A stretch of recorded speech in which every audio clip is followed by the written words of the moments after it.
welcome to our final live event of April is Poetry Month in Limerick.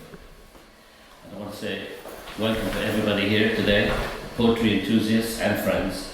It is with great pleasure that I welcome you all to our concluding live event of this year's April is Poetry Month in Limerick.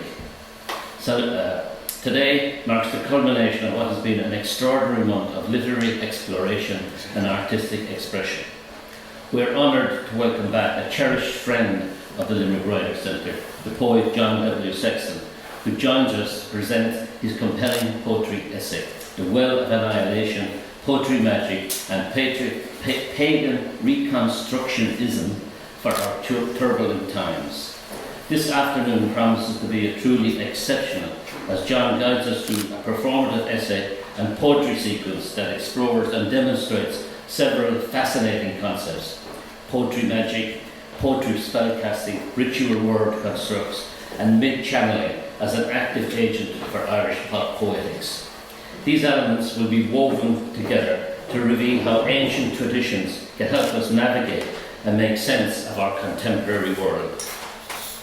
Before we begin, I would like to express my deepest gratitude to everyone who has supported our events throughout April. Your enthusiasm, engagement and dedication has made this year's programme an outstanding success. From our featured readings to our many book launches, each event has contributed to the vibrancy of Limerick's literary community. So a little bit about our guest today. For those who may be new to his work, allow me to introduce John. John was born in 1958, resides in the beautiful setting of Kenmare, County Kerry, and he has established himself as one of Ireland's most distinctive poetic voices. He is the author of 7 poetry collections, including Petit Mal from Revival Press in 2009, and I think that would probably have been one of the first poetry collections that we actually published. The Offspring of the Moon, Salmon Poetry 2013, Futures Past, Salmon Poetry 2018, Visions at Temple Glantine from Revival Press in 2020, and The Nothingness Kid, Bear Bua Press 2022. A chapbook of his surrealist poetry, Inverted Night, came out from Survision in April 2019. His next collection, The World Under the World, is forthcoming from Salmon Poetry. John's contribution to Irish poetry has been recognised with prestigious honours, including the Patrick and Catherine Kavanagh Fellowship in Poetry, awarded to him in 2007. In 2018, his poem The Snails was shortlisted for An Plus Listowel Writers' Week Poem of the Year Award, further testament to the continuing relevance of the power of his work. As we prepare to embark on this journey through the mystical dimension of poetry with John W. Sexton, I invite you all to open your minds to the transformative potential of words and their ancient magic. Join me in extending a warm welcome to John W. Sexton. There are several poets now of the younger generation in Ireland who are actually practicing poetry magic. There's of course Laura Murphy. Laura Murphy would be the highest profile poetry magician and pagan poet in the country because she is the person who is responsible for petitioning the Taoiseach at the time and having St. Bridget's Day given as a national holiday. St. Bridget is of very deep importance to Irish pagans and paganism, because St. Bridget was a priestess of Bridget, and then she converted to Christianity. Paradoxically, by converting to Christianity, she actually, through that one act, managed to maintain Bridget worship in Ireland through folk belief and also through reverence for her. And because she kept that alive, St. Bridget's Day now is actually recognised as a day of veneration for three entities. One supernatural, Brigid, the goddess of complete being, and two once human. But the two once human, of course, are the one person. The priestess of Brigid, named after the goddess Brigid, and who converted and became Saint Brigid. Another poet who many of you will be familiar with and was for a time here in Limerick City would be the spoken word poet Stephen Murphy, who is also actively interested in goddess worship and poetry magic. And of course, there are other poets. Anne-Marie Nicoron has publicly declared that she is a pagan.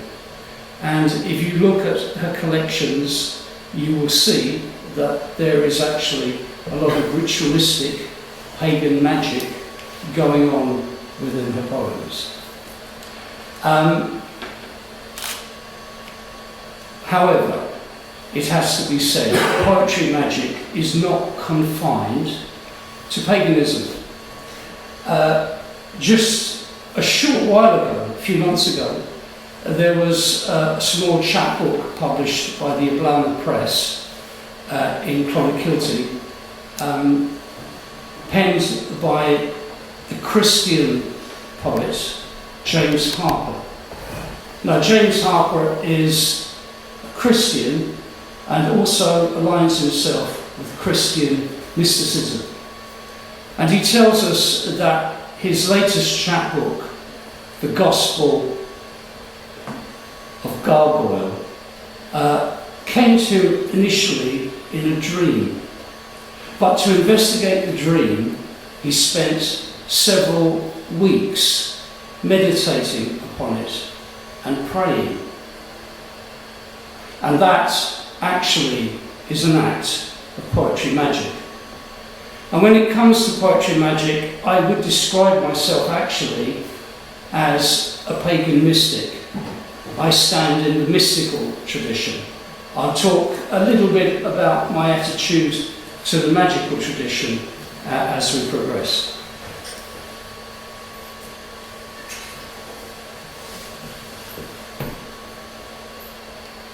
We have never met except in dreams, and although you take many forms, I have always known it is you.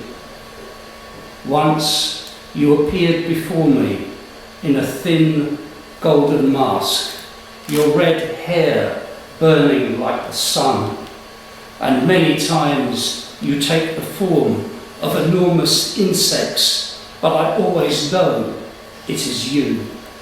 And even those times when you have appeared as a woman and we have kissed, I have always known it is you. And always, always in those many dreams, when you call me by my name, I know it is you.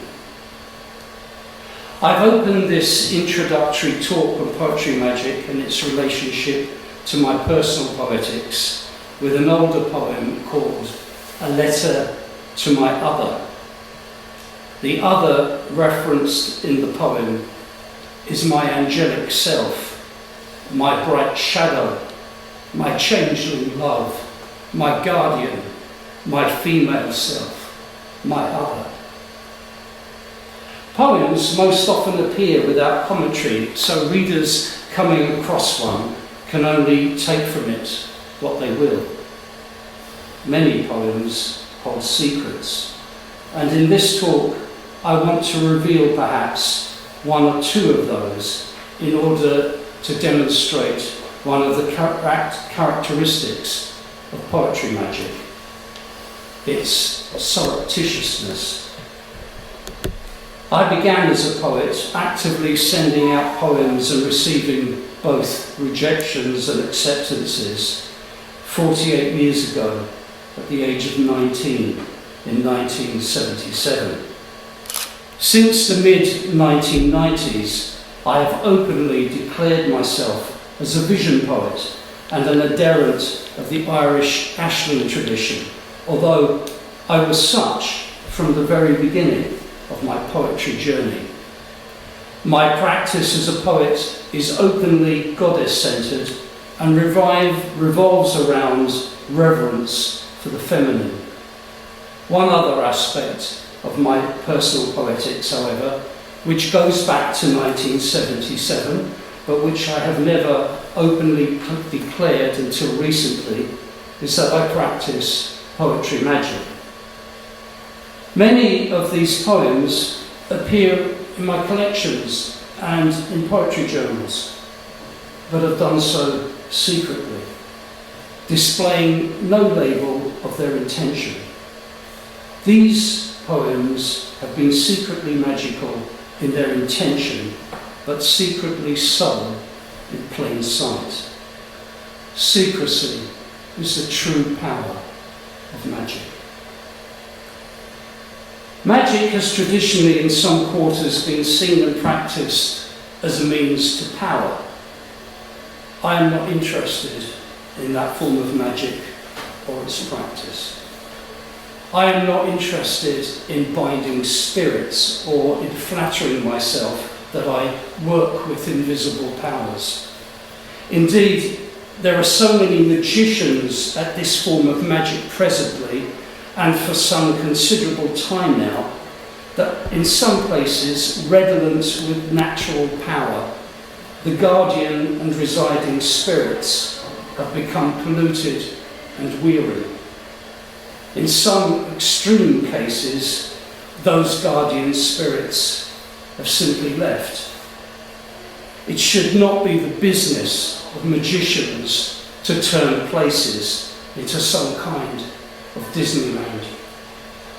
And I won't name any names because I'm wary of being sued by local tourist offices, but there are several quite famous places where the guardian spirits have become either depleted or have gone.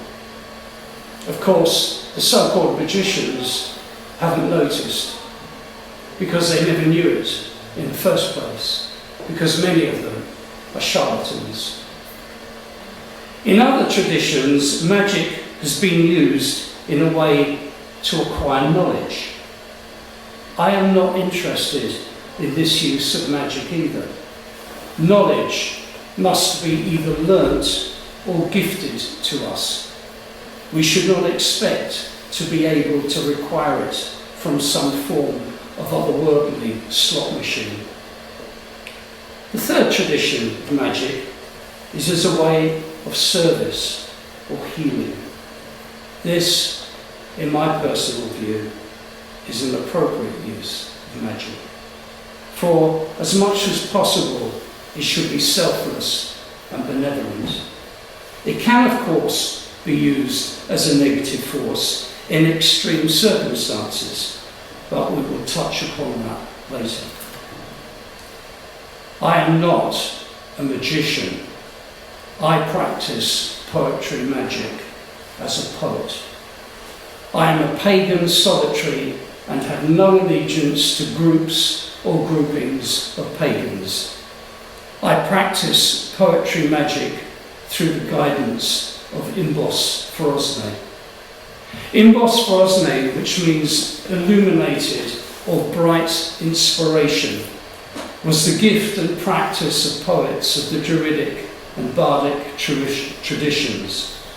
Essentially, it was the gift of clairvoyance or visionary experience that poets would then transmute into poetic form. The techniques of Imbos Frosne are now lost to history, and in order to learn them, we must first recover them. The only way we can regain Imbos Frosne, paradoxically, is through the agency of Imbos Frosne. I had a lucky head start in that I inherited a predisposition for it from my sleeve Lucan mother. But in our culture, between British colonialism and and imposed Roman Catholicism, our magical and poetic traditions became eroded over the centuries, and most of them have disappeared. That's the case actually for paganism generally throughout much of the world. But paganism has come back, and it's come back through Reconstructionism.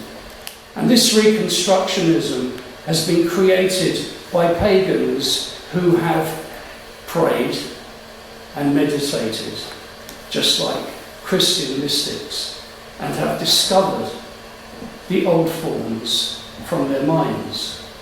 Because in our minds we contain all who have come before us. We have all of our ancestors inside us, and we can draw upon them at any time we wish. But it's not easy. It's something that we must develop. We must be still, and we must listen. And listen not merely to ourselves. In recent times, many poets have become obsessed with the 8th century Old Irish poem, which has become known to us under the title of the 3 Quadrants of Poesy, and which describes the orders of knowledge and ability required to become a great poet. It is essentially a magical document. However, I would contend that the 3 Quadrants of Poesy is merely a description, although an accurate one in terms of its metaphorical depictions, but it is most certainly not an instruction manual. It will tell you what you need, but not how to acquire it. The only way to poetry or poetry magic is to practice the work of poetry or poetry magic. So, as our first entry into the work of poetry magic, let us look briefly at ritual word constructs and physical ritual.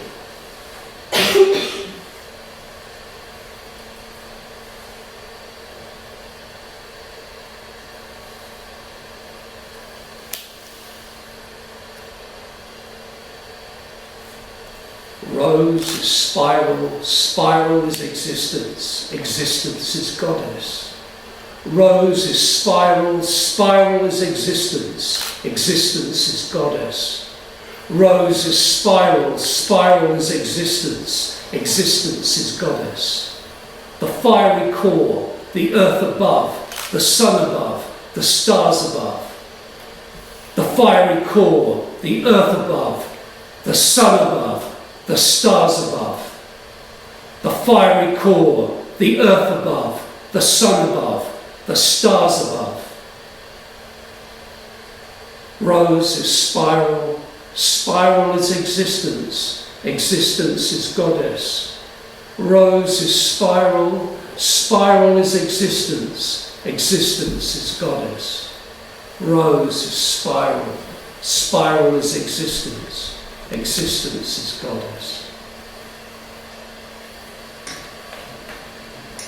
In its original and vital forms, poetry began as prayer. Poetry, in its original forms, was venerating and hymnal. In 2016, in West Africa, across several forest regions in the countries of the Republic of Guinea, Guinea-Bissau, Liberia, and Ivory Coast, groups of scientists, including biologists and anthropologists, began to notice various groups of chimpanzees exhibiting a previously unseen behaviour. These chimps had begun by gathering caches of rocks close to certain trees. Then, when enough were gathered, the chimps, both male and female, would approach certain trees and begin a series of behaviours that would include reverential waiting, body or hip shaking, the touching or the marking of the tree, and the hurling of rocks at the tree. After physically touching the tree or even throwing a rock at it, the apes would immediately turn their backs and leave. In trees that had hollows or cavities at their bases, these would be invariably filled with rocks. Undoubtedly, this was a new form of ritualistic behaviour. And you can see some of this behaviour online. Some of these films through film traps are there online, and you can read about these studies. Of course, ritualistic behaviour amongst animals is nothing new and is evidenced by many courtship rituals, some wonderful, others colourful, some simply bizarre, but all being of practical purpose to secure a mate for the purposes of procreation. However, this previously unrecorded ritualistic behaviour amongst chimpanzees appears to have no practical purpose and is carried out communally. This has led some researchers to speculate if this behaviour is perhaps religious or proto-religious in nature. Are the trees communicating something sacred or spiritually energetic to the apes? And are the apes responding by erecting rudimentary temples at their bases? Is the throwing of stones somehow consecrational? Is the communal repetition of this behaviour actually worship? If these questions are indeed the precursors to a yes, then these recent observations would seem to chime neatly with other forms of ritual behaviour by chimps that have been recorded in recent years, including a dance performed in the pouring rain and an inscrutable ceremony conducted when facing a bushfire. These apes are now apparently interacting on a different level with their environment.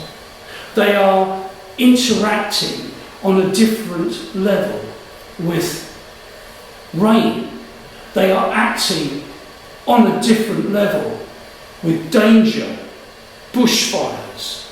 Instead of running immediately, they perform an elaborate, odd, bizarre ritual first. With the human race on the brink of self-destruction, one might well be forgiven for thinking it quite reasonable for invisible entities to decide to manifest before other creatures besides the human. If this behaviour indicates an abandonment of the human race by the nature spirits whose abodes we are despoiling, for creatures only recently beginning to use tools and primitive forms of culture, then the need of rituals by poets to invoke the heavenly invisibles are surely now more desperately needed. Poets stand at the nexus between the visible and the invisible.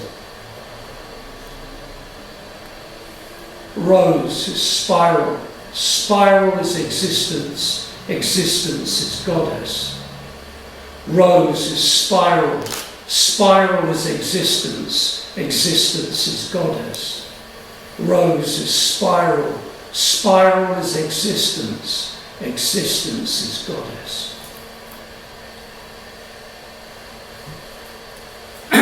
To begin properly my demonstration of poetry magic, I would first like to look at the use of talismans. In magical practice, a talisman is an object that is deemed to be ascribed with magical properties or power. Many magicians create or craft talismans of their own. As an example, the Irish poet-magician W.B. Yeats created his own talismans. We are not sure how he actually consecrated them, but he would have. These talismans are often passed on or passed down to others, and their lineage is also seen as indicative of power. This is not a tradition I follow. The tradition I follow is where a talisman is either gifted to you by someone who has no real idea what it is, or else you come across an object that you immediately and intuitively recognise as a talisman. The cornerstone I brought here last year for my talk was a talisman. It is a very powerful, ancient talisman. It was given to me by my father-in-law, simply because he said, "Here, John W. Sexton, you're interested in these things, you better mind it." And with that gasser put upon me, I have been minding it ever since. But sometimes, as I say, we come upon a talisman. Here is one over here. But before I explain what it is, I would like to demonstrate to you what it is.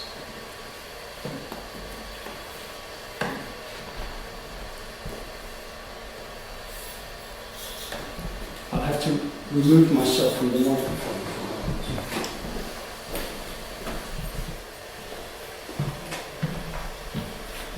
One of the disadvantages of poetry magic is that it cannot replenish the ink in your printer when your printer runs out of ink. And when I went printing this talk, some of the pages are invisible, which I suppose is in keeping with this talk on poetry magic and the invisible.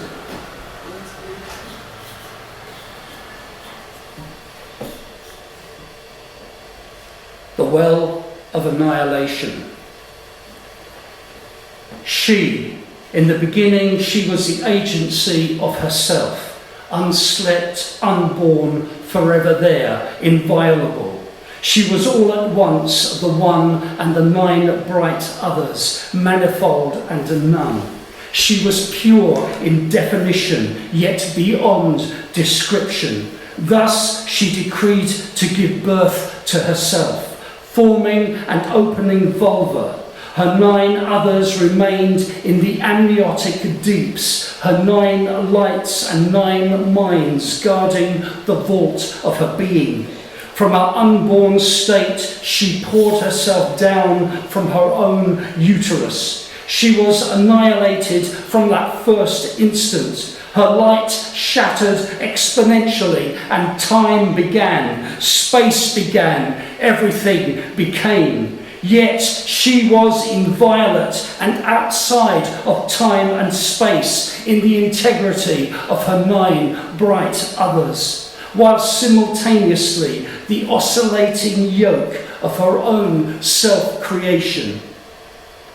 He was the agency of himself, utterly apart from her, unslept, unborn, forever there, inviolable. He had no light, was beyond detection, defined only as a positive darkness. As positive darkness, he fertilized the light, and gravity and expansion came into being. Thus, he was drawn into everything now created. She passed through the well of annihilation the second time, when she became incarnate as the Princess Bowen. Since their marriage, her husband Elkmar had become mesmerised by the sun for fully 9 months and could not avert his gaze from it, following it until eventually it stood still at the winter solstice.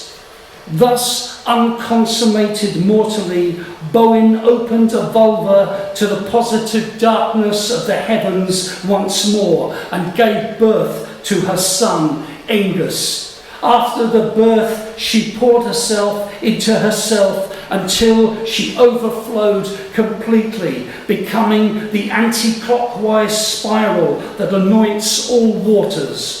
She became the Boyne and its attendant rivers, entering the sea, informing the clouds and filling the caverns and basins beneath the earth. Thus she oscillates through the world. She, everything made that passes through her, is born. Everything made that passes through her is touched by death. She.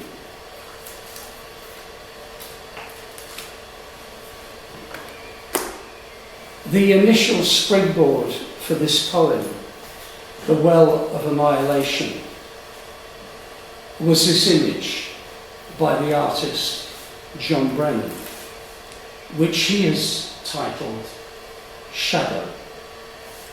On first seeing it, I was struck, as I am struck now, with an indefinable but magnetic sense of resonance.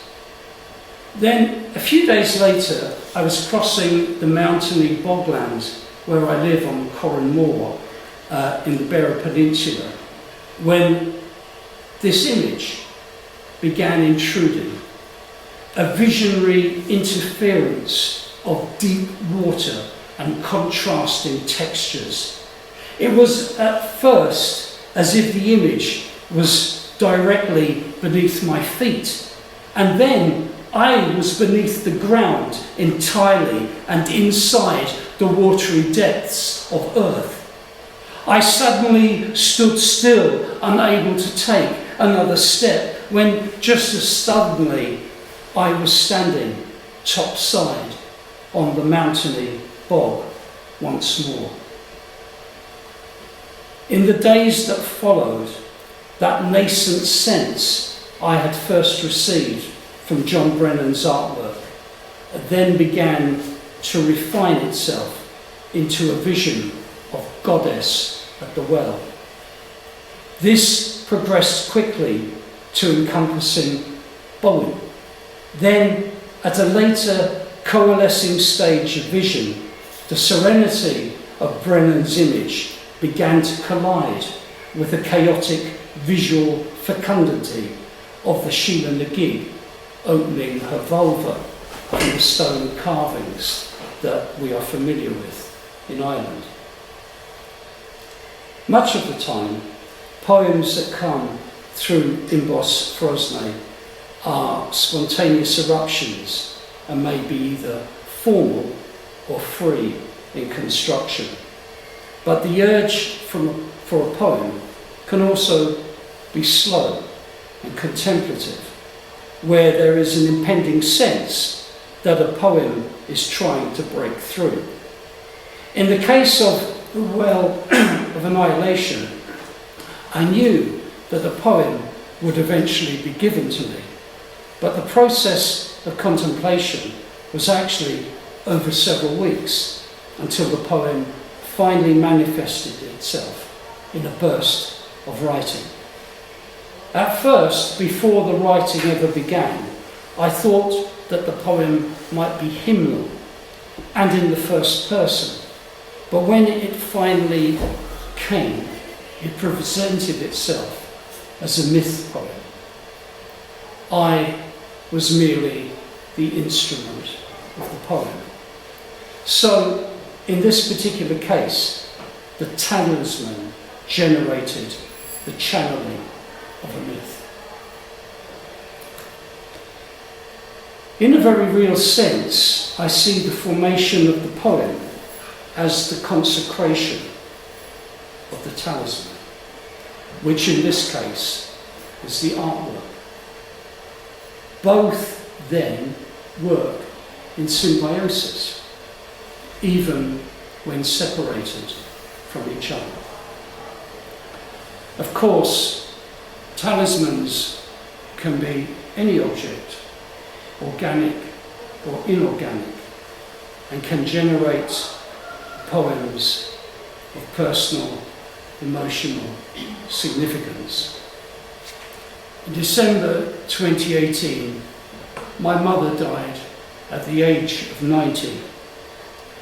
After her cremation in a willow coffin, I felt an overwhelming duty for elegy, but the poignancy of her final year, with diminishing mind and increasing frailty, had weakened me to the point of inaction.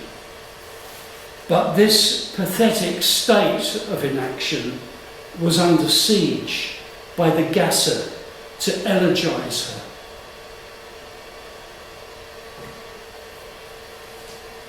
It was at this point that I encountered a talisman.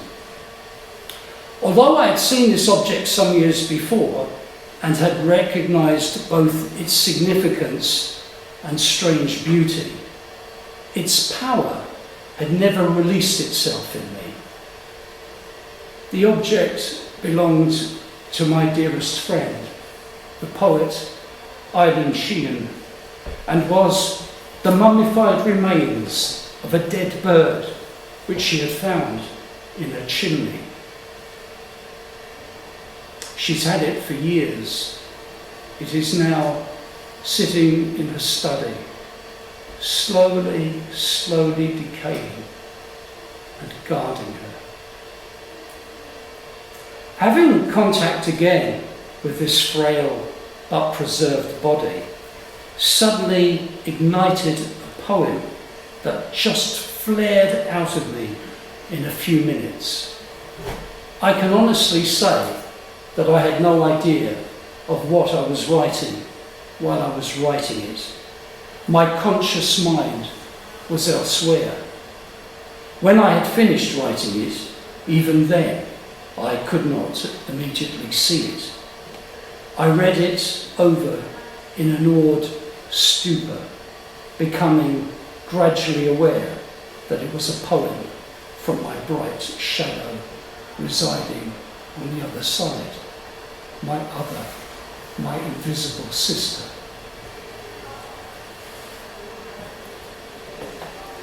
Here is the poem. A house for mother. For our mother we wove an osier house. Before its wheezing hearth she napped all day. She ate a beetle and a roasted mouse. The windows sprouted leaf, shut the night away. But starlight fell till stars were all undone, which nurtured in her throat a hacky cough. She woke with feathers drifting from her tongue. Some were downy fine and some were rough. Soon dark starlings gathered on the earthen floor. Come morning we opened wide the willow door. Birds, birds, birds aflutter, mother no more. This strange, odd lyric then brought forth in me an indescribable relief, and I realised that it was a blessing relayed through a dead creature from my other mind to my conscious mind. Something from the dead had freed an elegy to the dead.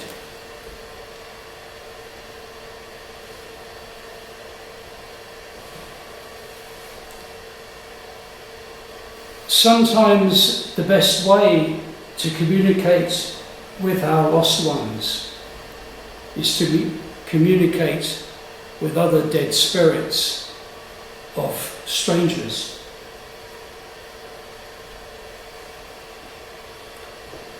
In the case of this poem, the blessing was bestowed upon myself, but blessings or charms, in the form of spells, are secret messages of grace that are not always fully understood.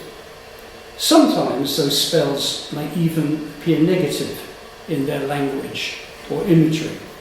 Yet people who read them will often say to me that they really like this one or that one, but then, quite frankly, they say that they didn't actually understand it. I then tell them that if they liked it or felt it working on them, that in some strange way they must have obviously understood it. Understanding is not always conscious. Sometimes it is simply intuitive, a fleeting notion of a momentary understanding that suddenly vanishes.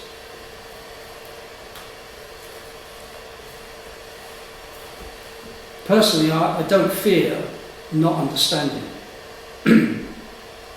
It's probably this lack of fear of not understanding that compels me to talk what some people may perceive as complete and utter nonsense. But I have no fear of that either. Here is an example now of one of those spells, a benevolent charm or ram, one which many have remarked favourably upon, while at the same time admitting to be mystified by. Its intent and its central illusion are fully intended, but I won't be telling what they are. All I will say is that this charm, this ram, is an invocation. With all my charms and spells, every single one of them gets sent out into the world. This one appeared in a poetry journal, and many read it. And it also appears in one of my collections, Petit Mal.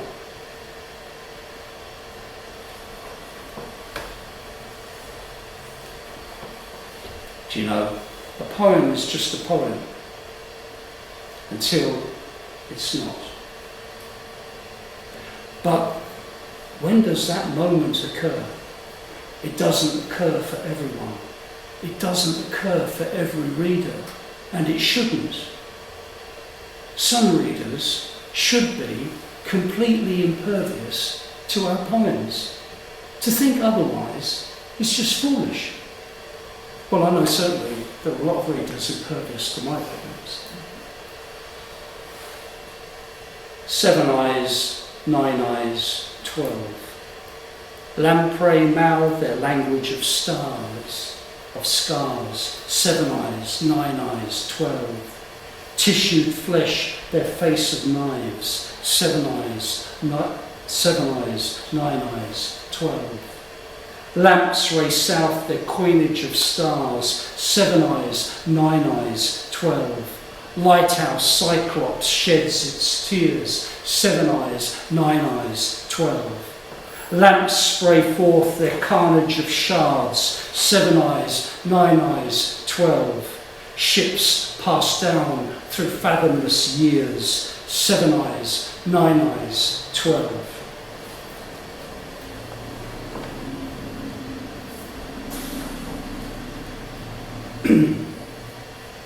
I'm going to read one or two more rands or chimes. But before I read the next one, I'd just like to read a short piece of literary criticism. Bear with me, this actually is relevant to poetry magic. This piece of literary criticism was penned by Maria Johnson in 2010, the end of the first decade of our current millennium. And it appeared, the essay appeared in Poetry Island number 100, edited by Paul Muldoon, the lovely Paul Muldoon. Maria Johnston was obviously commissioned to be a kind of poetry nanny 911, because through most of this essay she took a lot of energy in rapping across the knuckles of all those unwashed poets who dared to write poetry and send it into Poetry Island Review, where some poor craterine of an editor would somehow be fooled by it and would accept it. I can actually see, I can understand the urge behind this. You know, when you have something that's a shiny, like Poetry Island Review, because let's face it, we all love being in this shiny, don't we? But when you have a shiny like this that's yours, you want to keep it shiny, don't you? And you don't want any miscreants or hooligans or charlatans or foolines coming into it, do you? So I do honestly understand the urge of both the editor and the writer.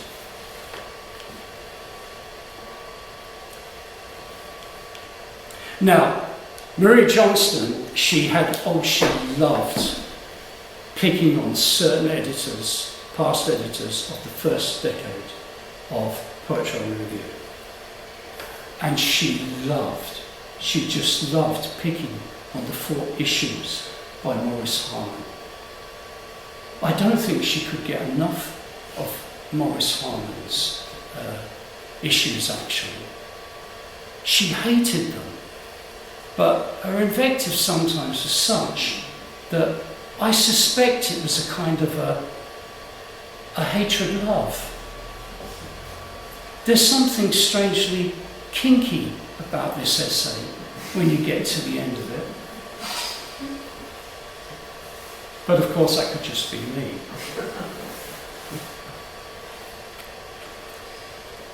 Anyway, she spoke about his 4 issues, and she thought she couldn't bear any more after issue 69, but then she begins a sentence with the following: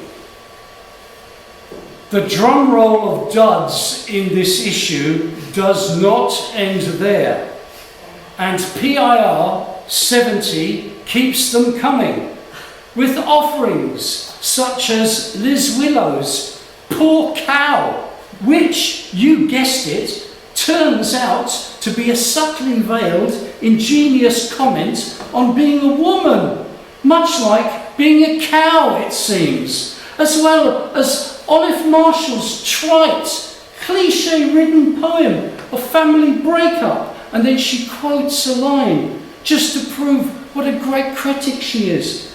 Ballymoney, County Wexford. Our marriage was like a clock that kept on falling off the mantelpiece." These poems, although they fail on so many levels, are at least intelligible. How John W. Sexton's Rhyme for the Inside of Cupboards managed to get past Harman and into print is a riddle in itself.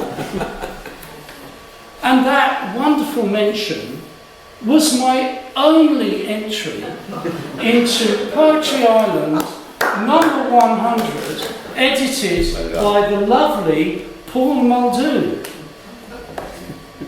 There we are. Of course, you cannot have the critique, can you, without also having the poem. That would be entirely unfair, wouldn't it?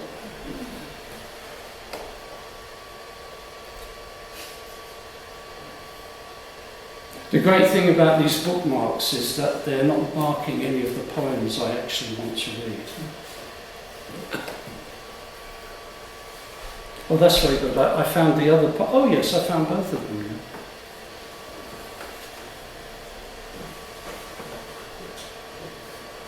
Oh, may the heavens bless you, Maria Johnston. And lest you be jealous, you too, Paul Muldoon. Rhyme for the inside of cupboards. Mole man moves through his tunnel of worms, and the ground gives way beneath his push. And when he sleeps in his tightening bed, he dreams of the darkest earth. The owl is wrapped in his feathered cloak, the air awaits his merciless touch, his thoughts the earth and its fecund mulch, surrendering mice of their trembling flesh. Mole man moves through his tunnel of worms, and the ground gives way beneath his push. And when he sleeps in his tightening bed, he dreams of the darkest earth. The owl is wrapped in his feathered cloak, the air awaits his merciless touch, his thoughts the earth and its fecund mulch, surrendering mice of their trembling flesh.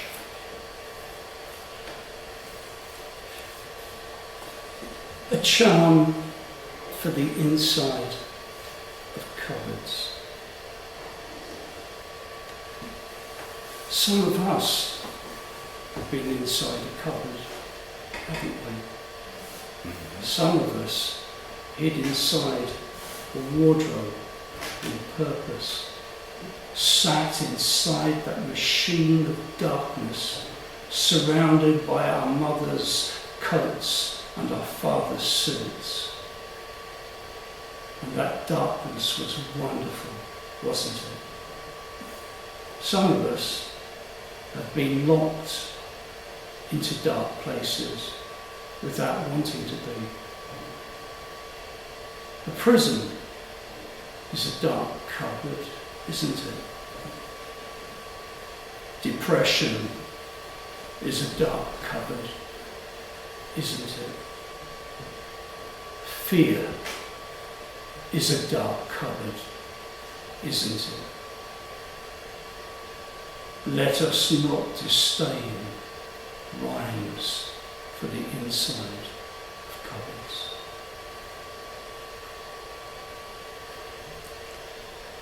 Sometimes, and this is actually the role of spell casting,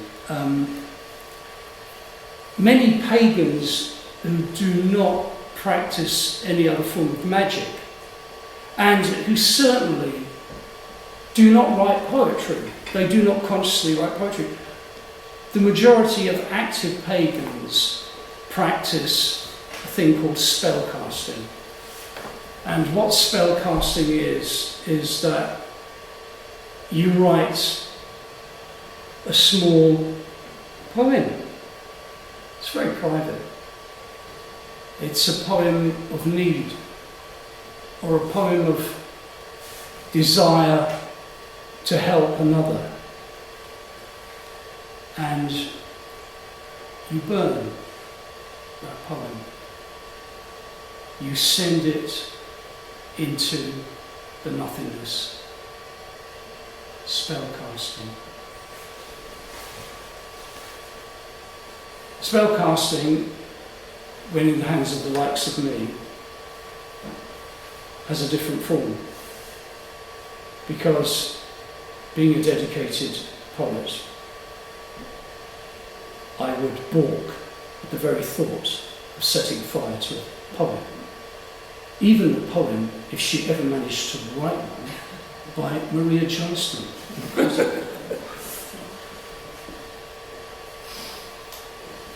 Although I do again understand the urge sometimes to burn poems. It's not a practice personally I avail of myself. Sometimes a blessing or a charm is just that.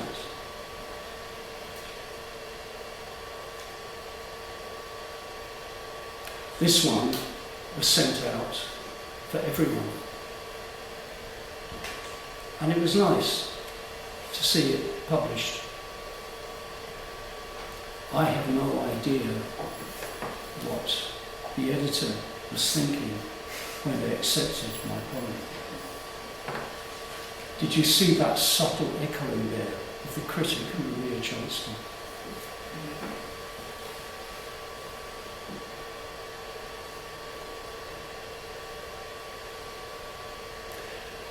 This poem actually is for you, and it's for me as well. It's an invocation. It's an invocation for help.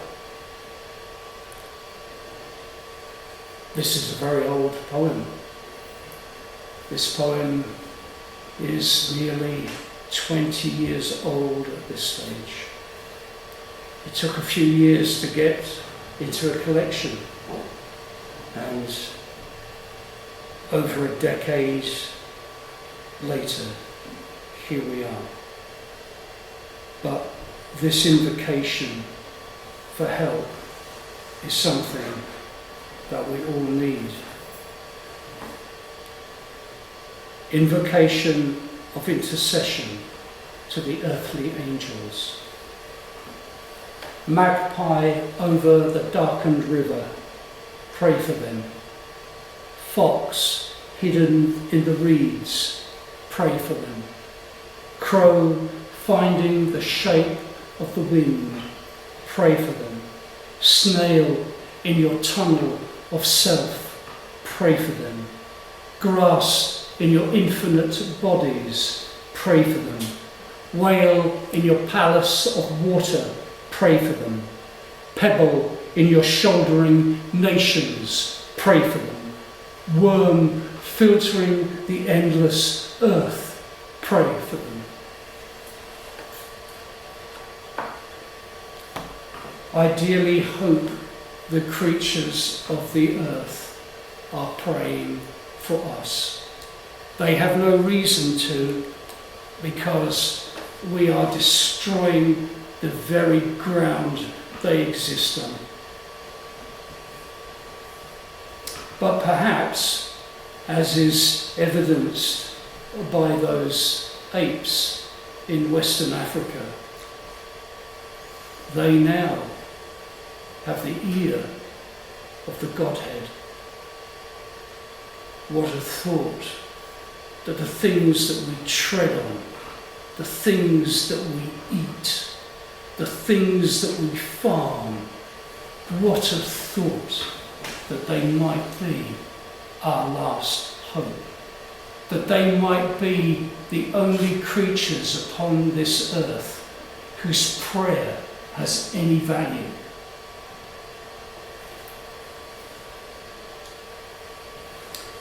In contrast to a blessing or a charm, sometimes there is a legitimate need for poetry magic to be harnessed as a means to curse. In the Irish tradition, a favourite vehicle for cursing was often satire. Curses work slowly, but their work is always real and is always done.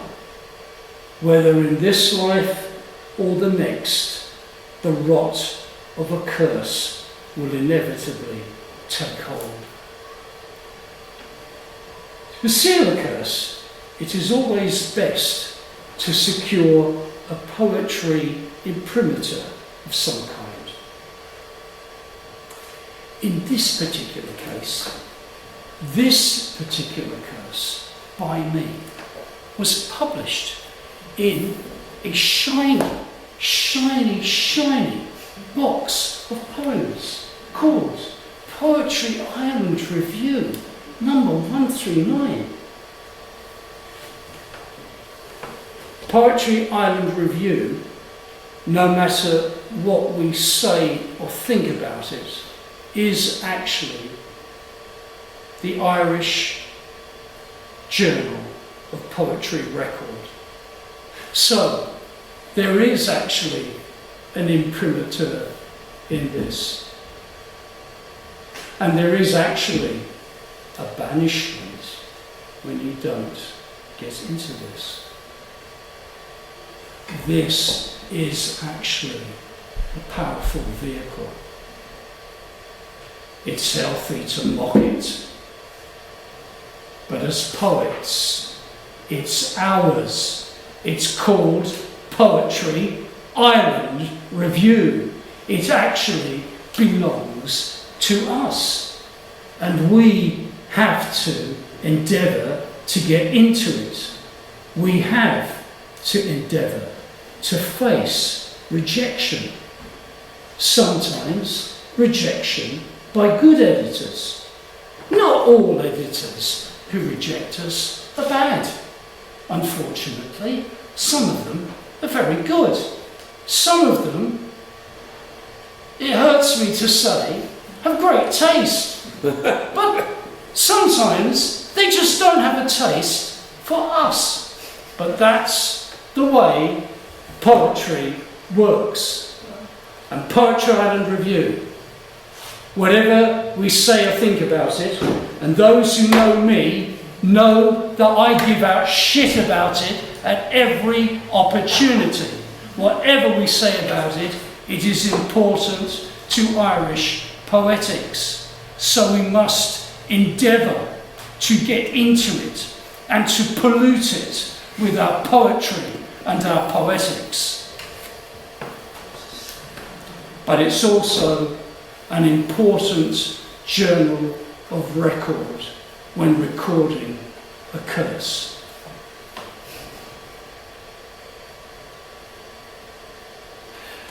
There are two curses involved in this poem. There's the curse of the poem, which I'm going to read to you now. The second curse is that it is a sequence of 6 sonnets, which I am going to read to you now. I mean, that's a curse, isn't it? 6 sonnets. 6 sonnets is a curse, if ever I came upon one.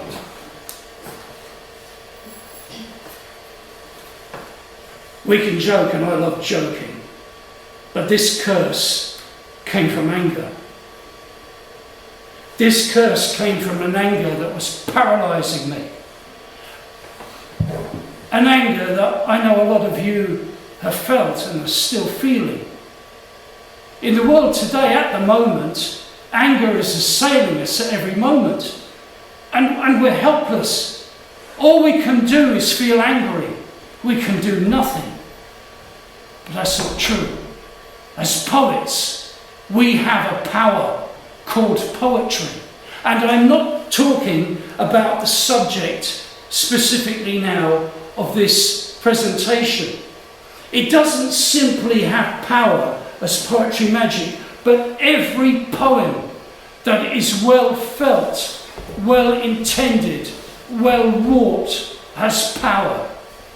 It is our duty as poets to continue writing and communicating through the power of poetry.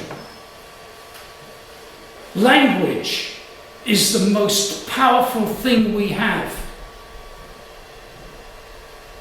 Even bad language. Bad language has a mighty power altogether. I remember giving often doing this, giving a lesson on bad language in secondary schools. Because you'd always have, wouldn't you? Those of you who teach and have been in school, you always have someone saying, could I use the word fuck if I'm writing this? And what I used to do, I used to give them a lesson in bad language. I used to write, first of all, I used to write in big letters, as big as the whiteboard, the word shit. Twice in my writing career of 20 years in schools, twice in the secondary school, just as I had finished writing the word shit on the whiteboard, twice the principal of two completely different schools walked into the room. Divine intervention there. Of course, both times, knowing full well that there was a poet in the room, and having the safety of their students uppermost in their minds, they did what any principal would do. And there's at least one principal in this room at the moment. They went to the back of the class and they sat down and they listened to see if this catastrophe could get any worse. And after I'd written the word shit, there'd be a bit of giggling, a bit of laughing. And then I'd say, this word on the board, shit, is one of the 150 words that my autistic, aphasic son has in his limited vocabulary. Are any of you going to take that word out of his mouth? And everyone would say, no, John. Shit is of importance to my son Matthew. It's one of the few words he has in his active vocabulary, and no one will take it from him. He also has another 4-letter word in his vocabulary, and I would say to the students, as I'm saying to you, don't say it out loud, but put your hands up if you can guess what that 4-letter word is. And of course everyone, including on 2 occasions, the principal at the back of the class would put up their hands. And rightly so. And then I would rub out the word shit to prepare the word board for the next 4-letter word. And then, standing in front of the whiteboard, of course, so that nobody could see what I was doing until I'd finished it, in massive writing, I would write the 4-letter word that is sometimes foul when it comes out of our mouths. And when I finished, they'd see that I had written the word love. And some of the students would say, how is love a foul word? How is love a bad word? And I'd say to them what I'm saying to you now. Have you ever heard anyone say, I love you, and they didn't mean it? Have you ever had anyone say, I love you, and it was a lie? There is no such thing as good language or bad language. There is only language. What makes language good or bad is us, our motive, our intention. And then I'd say to my students, so if you write the word shit or fuck, make sure it is contextualised in what you're writing, and I can believe when I see it that it's the only and the right word necessary. Likewise for the word love. If you write the word love in a poem or a story and I think you don't mean it or I don't believe it, then I don't want to see it. Which brings us to the curse.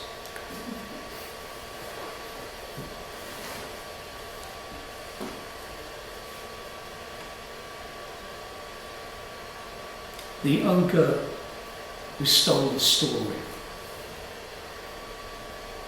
1.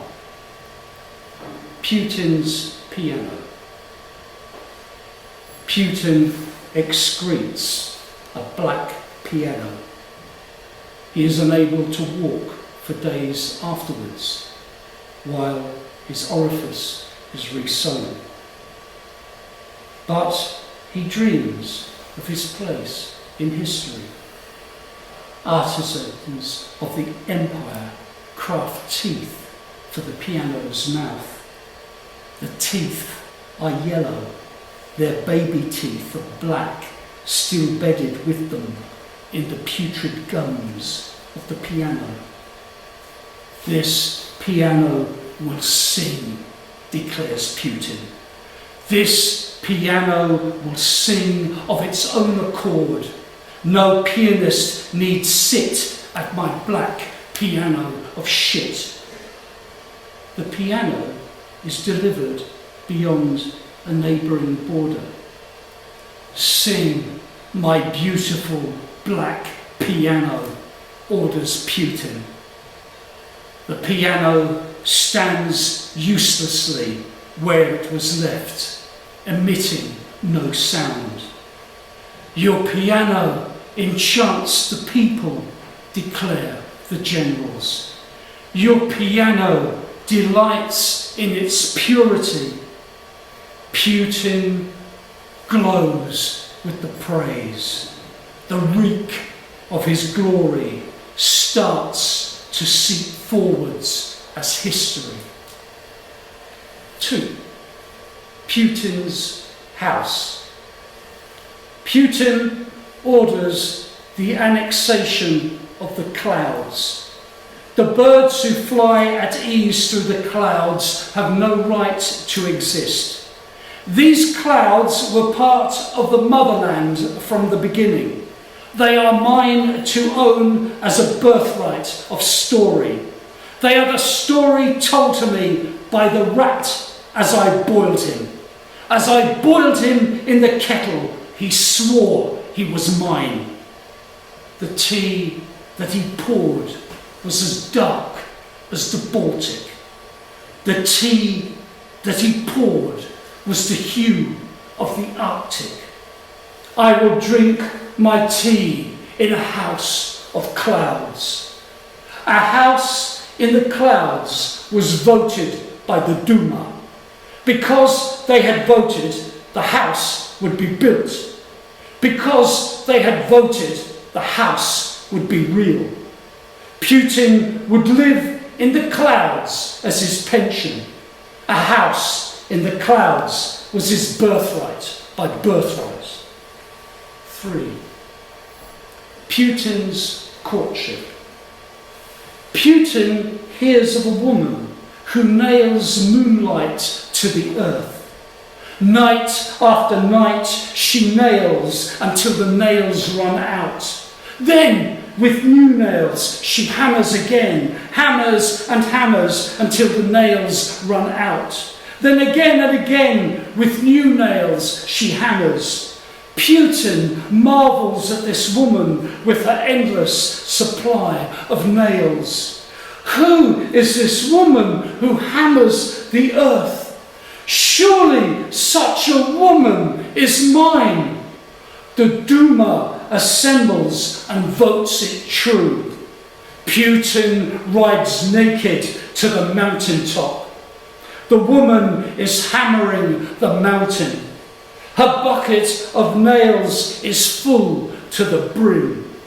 Putin stands shivering in the cold. The woman hammers the earth for weeks on end. Her bucket of nails begins to empty. Her bucket of nails begins to fill.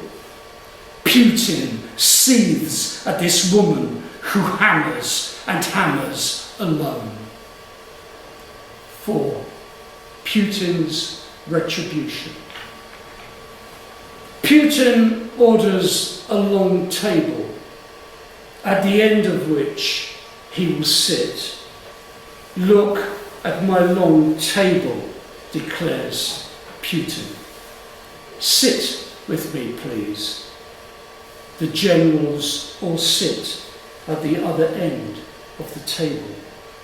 In the distance, they glimpse a rumour of Putin. From the distance, they hear rumours of war. The birds have come into his house of clouds and have riddled the walls with birdsong. Flies have covered his black piano of ordure and have turned it green with their bodies. That shameless woman who hammers the earth with her fecund nails has ignored his amorous advances. This is a declaration of war, agree the generals. This is a violation of our borders. The Duma assembles immediately. They all agree to vote. They must vote for whatever they vote for. Then they vote. The vote of the Duma is carried. The conclusion of the generals is unanimous. Putin holds resolutely to his table, his long, firm table. 5. Putin's gifts. Putin orders a necklace of tanks. Putin orders a wedding dress of soldiers. Putin orders a wedding cake of fighter jets. Oh, my lovely, you have rejected my amorous intentions. You have neither delighted in my music nor my house. Due to your neglect, others have violated my true belongings. But I am neither angry nor resentful. I offer you these gifts. The green flies have eaten his piano and have made new flies. The birds have found other clouds through which to sing. The woman who nails moonlight to the earth doesn't even know who Putin is. So innocent is she of Putin that she is completely innocent of Putin. Putin is enraged at such insulting rejection. The generals agree that not being noticed is an act of aggression. The Duma vote that being elsewhere is a blatant violation of borders. Putin orders the fulfillment of his generosity. 6. Putin's wedding. The wedding dress of soldiers dresses the women and the men. It dresses the children and the elderly. It dresses the streets and the houses. It dresses them and dresses them until they are worn to nothing. The wedding dress of soldiers dresses everything so mercilessly that it wears itself asunder. The necklace of tanks tries to wear so much more than a single neck that it pulls itself loose and falls into pieces. The wedding cake of fighter jets gluts itself at the reception. So glutted with itself is the wedding cake of fighter jets that it has eaten itself into oblivion. Everywhere abounds with the full power of Putin's generosity. The generals applaud. The Duma vote for more and more. More and more chant the Duma. Putin sits at his long table. The birds come down and peck him red. The flies come down and make more flies. Moonlight falls in silence. All forms of art that take on tyranny destroy tyranny. We must believe that as artists. We must believe in the power of what we do.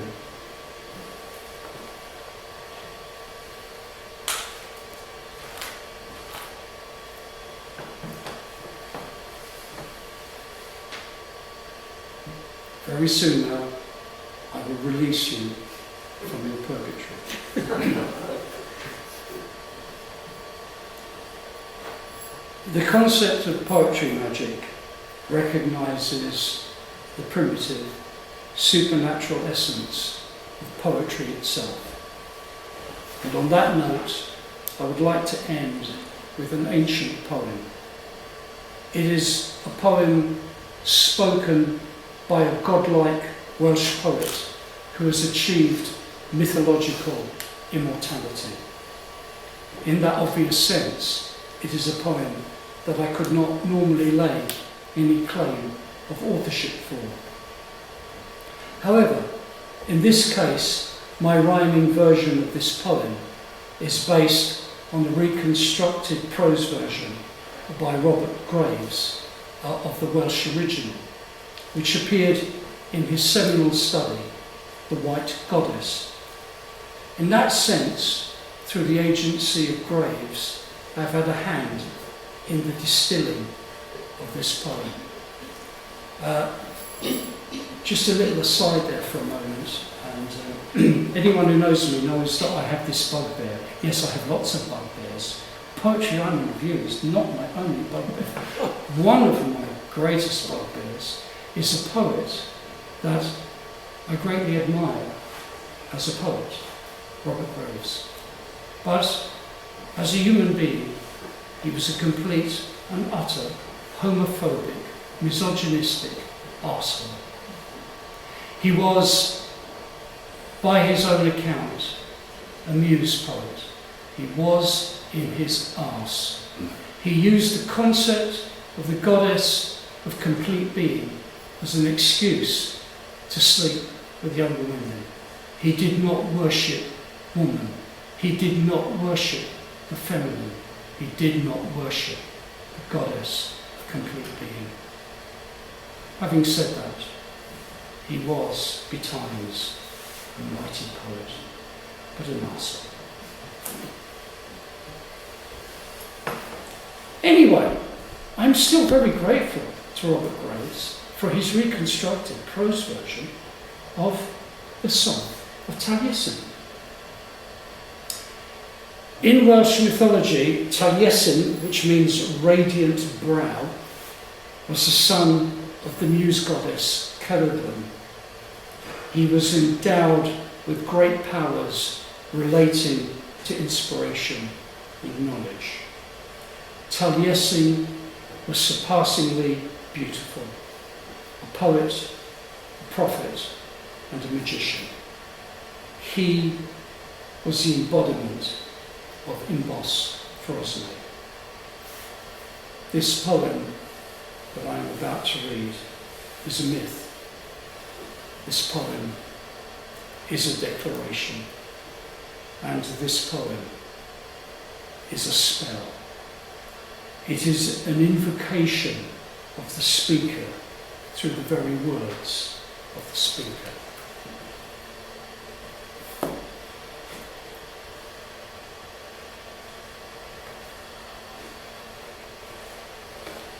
And I'd like to leave you so with this very ancient example of poetry magic. The Song of Taliesin is like the two very powerful poems. There are a few that are attributed to him. The Song of Taliesin is like the two very powerful poems. The very first he wrote while out at sea, and the second one, his most famous one, as he uttered as he made landfall on Ireland, and I'm referring to Amagon and his son. That is a spell, and this song by an ancient Celtic poet, the Welsh Taliesin is also a spell.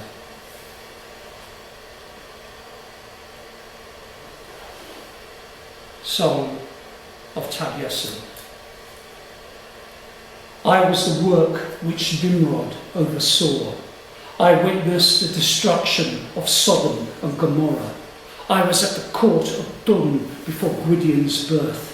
At the white hill my head lies under the earth. It is not known if I am flesh or fish.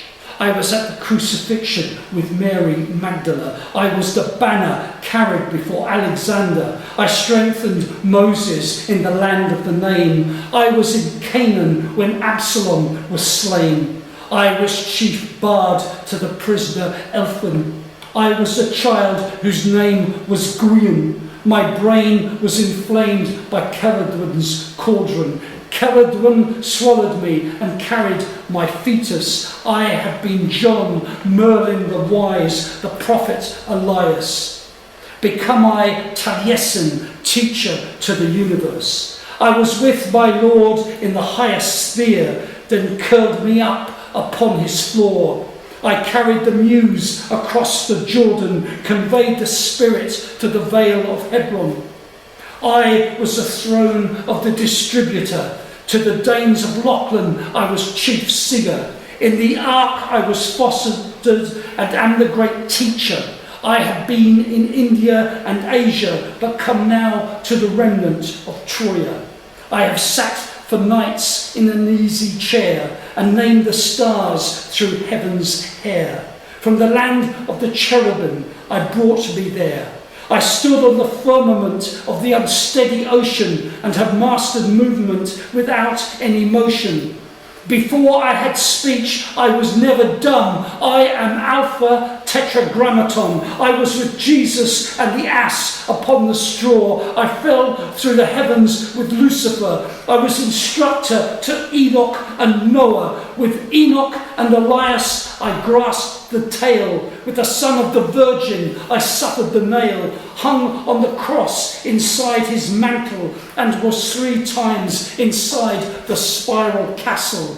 I am a wonder whose origin has not begun and shall remain upon the earth until all is done. Thank you.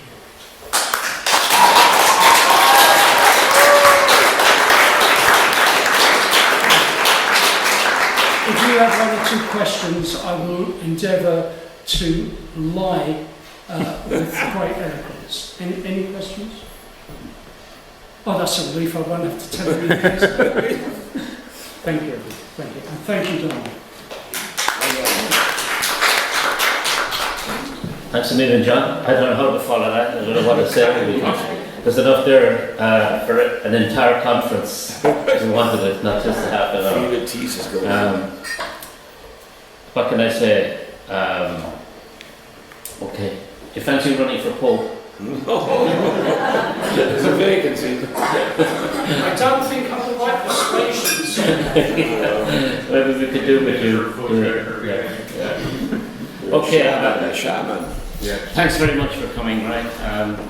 I feel as if I've been at Mass, really. That's the feeling. Hold that thought. Feels as if we're in a boiler factory. But I do notice that I think the Christian prayers that we say, mindlessly mostly, that they are poems and they're coded messages that we don't really understand, and we just mouth the words. But if we really go deep into them, what this picture here, it could be the Hail Mary we could be looking at there. Steady The loving. manifestation of it, if you really think about it and meditate on it.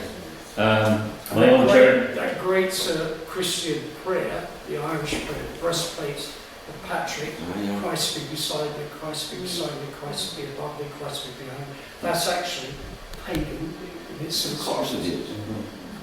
Yeah. Yeah. Quite Oh, I just think that maybe we also need to meditate a little bit instead of being out in the external world all the time, soaking up social media and news and things like that. Yeah, okay. I'll leave you go. There's books behind there if you want to have a look at them. I'm sure most of you have got them all already. And again, thanks for being here, those who came for nearly every reading over the past month. We'll see you back in the first Wednesday on the 7th of May. Thanks very much. Thanks.